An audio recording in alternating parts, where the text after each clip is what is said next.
गाईस, मी आहे युवराज. आज आपल्या 30 व्हिडिओचा 12वा दिवस आहे. तर आज काहीच प्लॅन नाही. आज घरीच आहे मी. आज घरी बसून मूवी बघणार आहे. मी म्हटलो आता आपण मोकळेच आहोत घरी, थोडस स्किन केअर करून.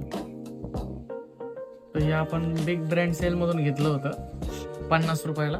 हे आपण ट्राय करून बघू कसं काय याचा फरक आहे. कसा येऊ मास्क काय उलटा सुलटा.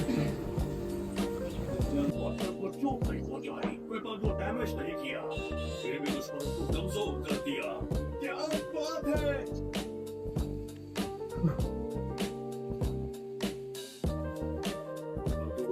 आता एक तास झालेला आहे. आता आपण हे काढून कवर घ्यायचं. घरात बसून लय बोर होत होतं. मग मित्राकडे आले. आता आम्ही दोघं बसून गेम खेळत बसणार. बस तुम्ही देखते इथंच थांबलेलो होतो मी प्रेमदान मध्ये एक संगत गेम खेळत वेळचं. आता घरी चाललोय. घरी गेल्यानंतर मी व्लॉगचा एंड करायचाच विसरलो, त्याच्यामुळे वॉइस ओव्हर टाकतोय. आपण व्लॉगचा एंड करतोय.